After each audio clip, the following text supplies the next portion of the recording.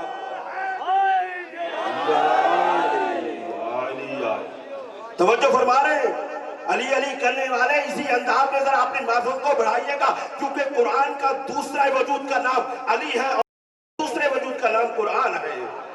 اب یہی وجہ ہے، یہی منزل ہے، جب درمیان میں قرآن آ گیا اور ادھر بھی علی، آخر میں بھی علی، اور اب قرآن نے جو میں نے کہا نا، میری گفتگو پر توجہ رہے، دعویٰ قرآن کرتا ہے، دلیل کون دیتے ہیں ذرا بولیے گا، کیونکہ بانی مجلس بعد میں اس جملے کے پہنچے تھے، اس وجہ سے وہ یہ ہے کہ دعویٰ قرآن کرتا ہے، دلیل اہل بیت بن جاتے ہیں۔ اب یہاں پر قرآن میں ارشاد رب العزت یہ ہوتا ہے، نَحْنُ نَزَّلْنَا الذِّكْرَ وَإِنَّا لَهُ لَحَافِظُونَ، ہم نے قرآن کو نازل کیا اور ہم ہی اس کی حفاظت کرنے والے ہیں۔ یہ اللہ کی طرف سے آیت کا اعلان یہ ہوا۔ اب مجھے سوچ کر بتاؤ، اللہ نے یہ اعلان تو کیا، لیکن حفاظت کرنے والی ذات کون ہے؟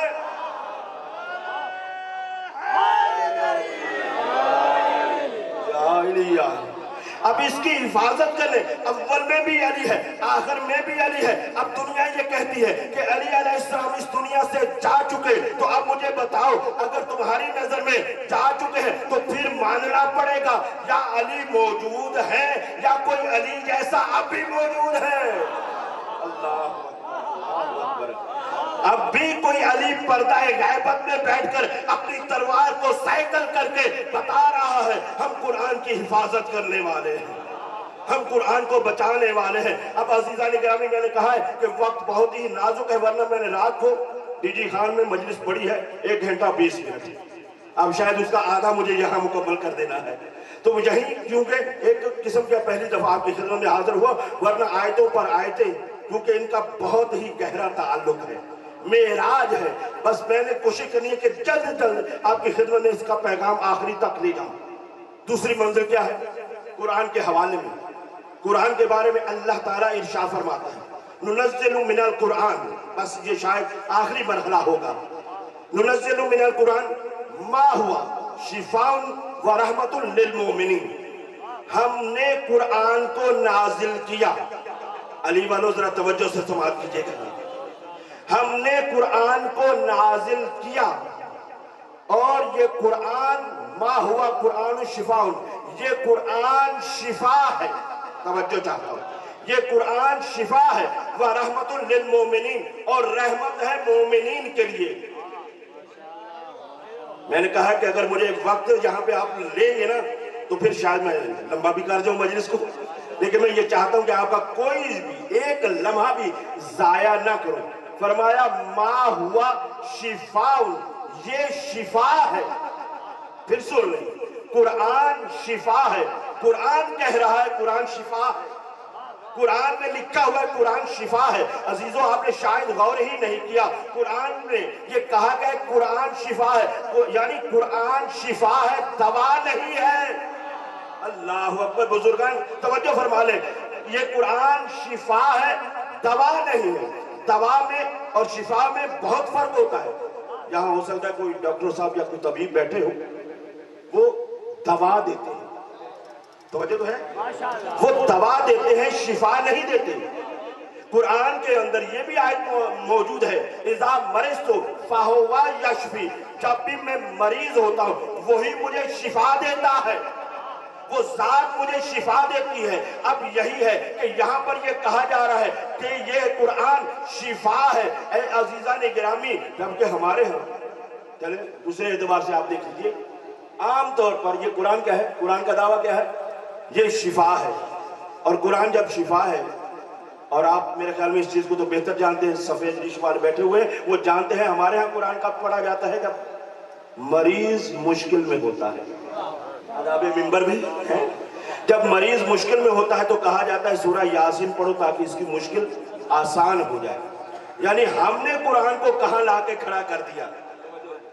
ہم نے قرآن کو لا کر یہاں کھڑا کر دیا کہ جب کوئی مریض ہوتا ہے اس کو مارنے کے لیے قرآن پڑھا جاتا ہے، اور قرآن کا دعویٰ یہ ہے کہ میں شفا ہوں، یعنی قرآن شفا ہے۔ تو اب عزیزو، اب ہمارے ہاں جو سلسلہ چل پڑا ہے وہ یہ ہے کہ زندہ کو مردہ کرنے کے لیے ہے، جبکہ قرآن آیا ہے مردہ کو زندہ کرنے کے لیے، شفا بن کر آیا ہے۔ اب یہاں پر یہی تھا، یہاں قرآن کا یہ دعویٰ تھا کہ شفا ہے، قرآن شفا ہے۔ اب اس کی دلیل کہاں ہے؟ دلیل توجہ، ہر آدمی، بس میں نے کہا ہے آخری باتیں ہیں، پردے میں بیٹھی ہوئی میری مائیں بہنیں، قرآن کی ترویت کو ضرور لیجئے گا۔ اگر آپ علی والے قرآن نہیں پڑھیں گے تو کون پڑھے گا؟ علی والے ہی تو قرآن پڑھتے ہیں عزیزو۔ اب اسی طرح سے یہی ہے کہ قرآن شفا ہے، یہ قرآن نے دعویٰ کر دیا۔ اب اس دعوے کی دلیل کہاں ہے؟ اب اس دعوے کی دلیل آپ کو کہاں ملے گی؟ کیونکہ ان کی حقیقت ایک ہے، یہ بات ذہنوں میں اگر محفوظ ہے تو آپ پہچانیے گا۔ جب قرآن نے یہ دعویٰ کیا ما ہوا شفاء ورحمت للمؤمنین، ہمارا یہ قرآن شفا ہے اور مومنین کے لیے رحمت ہے، قرآن نے یہ دعویٰ کیا، علی نے ٹھوکر مار کے مردہ کو زندہ کر دیا۔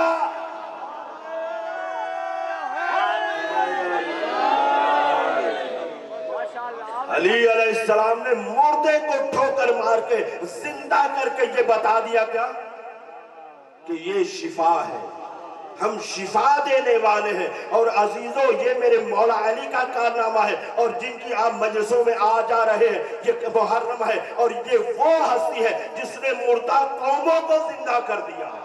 اللہ اکبر، مردہ قوموں کو جس نے زندہ کیا۔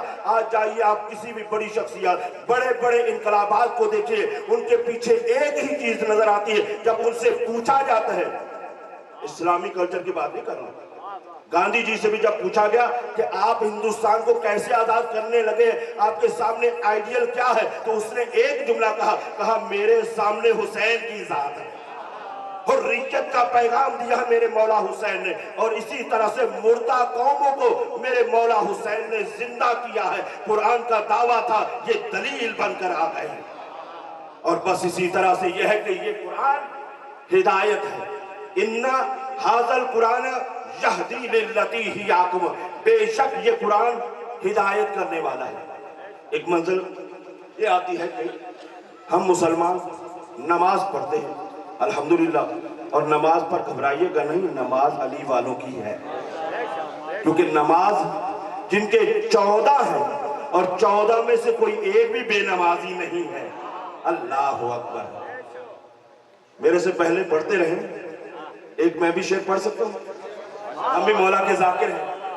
میں بغیر تمہید کے پڑھنے جا رہا ہوں۔ جو لوگ نمازوں سے برتتے رہے غفلت، توجہ چاہتا ہوں بہت جلدی سے، ورنہ اس کی تمہید کے لیے مجھے 5-6 منٹ چاہیے تھے، ڈائریکٹ پڑھنے جا رہا ہوں۔ جو لوگ نمازوں سے برتتے رہے غفلت، وہ آل محمد کے طرفدار نہیں ہیں۔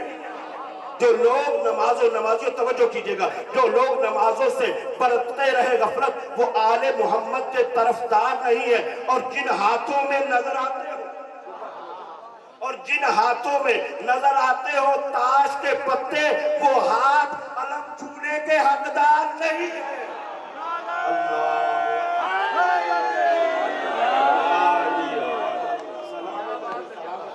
نمازیوں یہ ہے جو لوگ نمازوں سے جزاک اللہ، نعرہ بھی پھر مقرر ہوگا۔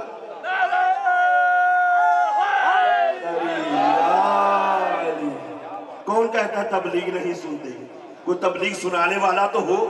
ڈنڈے مار کے تبلیغ نہیں کی جاتی، علی علی کر کے تبلیغ کی جاتی ہے، اور علی کی ولایت ہی ہمیں تبلیغ سکھاتی ہے کہ تبلیغ کیسے کرنا ہے۔ جو لوگ نمازوں سے برتتے رہے غفلت، وہ آل محمد کے طرفدار نہیں ہے۔ اور جن ہاتھوں میں نظر آتے ہو تاش کے پتے، یہاں تمثیل بیان کی ہے شاعر نے، مراد خود فقط تاش نہیں ہے، ہر وہ چیز جو حسین سے دور کر دے، ہر وہ چیز جو بھی مولا حسین سے دور کر دے۔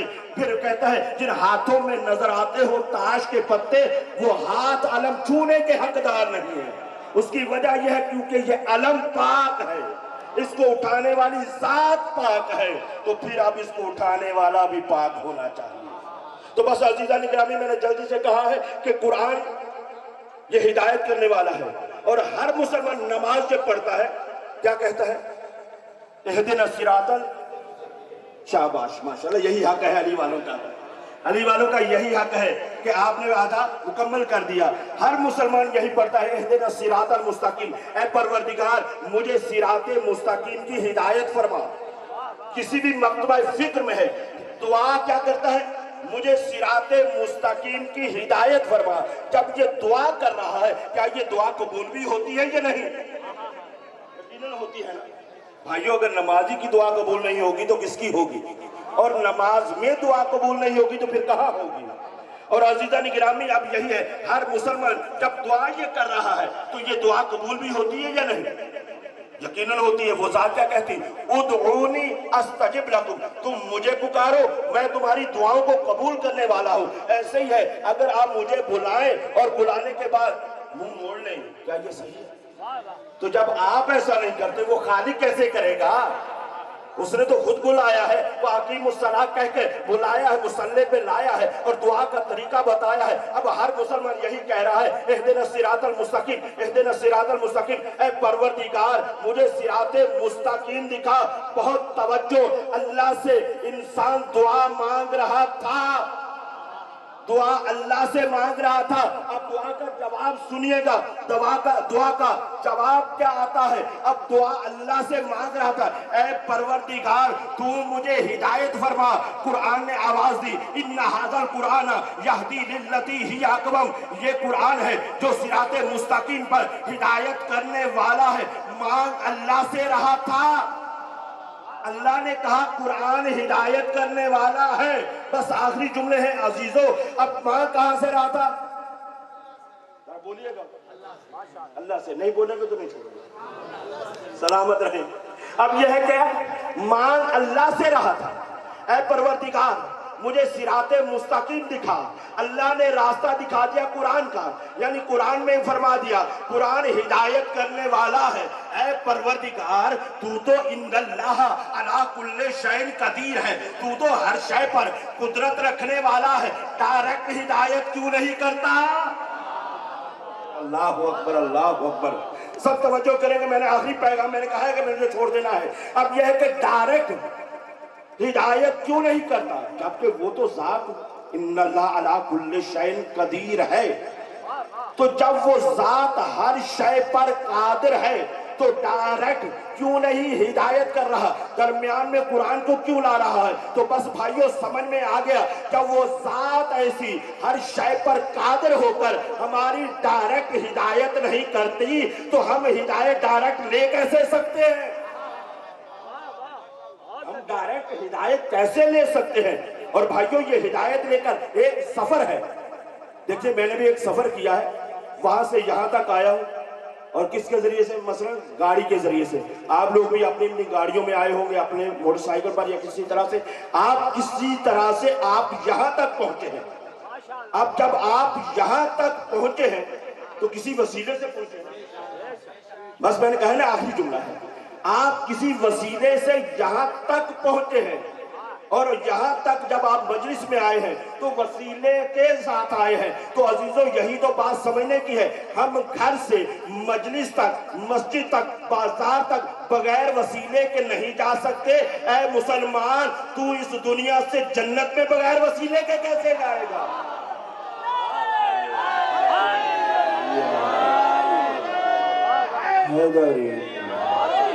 یہ قرآن وسیلہ ہے، یہ اہل بیت وسیلہ ہے. بس عزیزو اگر وقت ہوتا تو اور آپ کی خدمت کرتا. بس اتنا ہی کہنا چاہتا ہوں، وہی قرآن حقیقی جو وسیلہ بن کر آئے تھے، امت نے ان کے ساتھ کیا کیا ہے؟ عزیزو آپ مسلسل مصائب سن رہے ہیں، مولا آپ کو جزائے خیر عطا فرمائے. میں کچھ چیزیں سوچ رہا ہوں کہ ان میں سے آپ کے سامنے کون سی مصیبت کو بیان کروں. بس اجرکم علی اللہ کہتے ہوئے اتنا جملہ پیش کرنا چاہتا ہوں. اے عزیزو جب 11 محرم آئی، 11 محرم کو شہدائے کربلا کے سروں کو کاٹا گیا. اجرکم علی اللہ.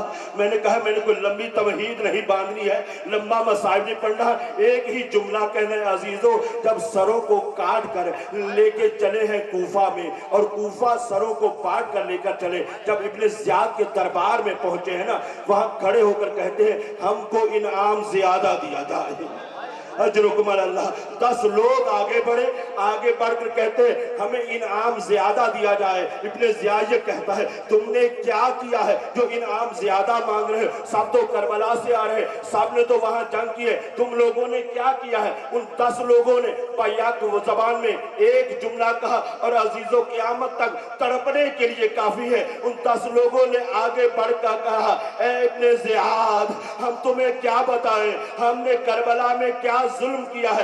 یہ خود راوی کہتے ہیں، یہ ظالم خود یہ کہتے ہیں نحنو رززنا صدر الحسین، ہم نے حسین کے سینے کو ایسے پیسا جیسے چکی دانے کو پیس دیتی ہے، جیسے چکی دانے کو پیس دیتی ہے. اسی وجہ سے جب 11 محرم کو جناب شہزادی کونین بھائی کے لاشے پر آئی ہے نا، تو آ کر ایک جملہ کہا انت اخی، کیا تو ہی میرا بھائی ہے؟ عزاداروں سے ایک جملے میں بی بی نے پورا مرثیہ پڑھ دیا. کیا تو ہی میرا ماں جایا ہے؟ کیا تو ہی میرا وہ بھائی ہے جس کو چکیاں پیس کے پالا تھا؟ اگر میں جملہ یہاں روک دیتا شاید انصاف نہ ہوتا، لیکن ہے عزاداروں جب سال کے بعد جناب زینب واپس آئی ہے، آیت اللہ جوادی عمری فرماتے ہیں جب سال کے بعد آئی تو ایک مرتبہ وہ کہتے ہیں عجب نہیں قبر حسین سے آواز آئی ہو انت اختی، کیا تو ہی میری بہن زینب ہے جس کے اوپر یہ قیامتیں ٹوٹ گئیں، جس کے بال سفید ہو گئے. وَسَيَعْلَمُ الَّذِينَ ظَلَمُوا أَيَّ مُنْقَلَبٍ يَنْقَلِبُونَ أَلَا لَعْنَةُ اللَّهِ عَلَىٰ قَوْمٍ كَافِرِينَ.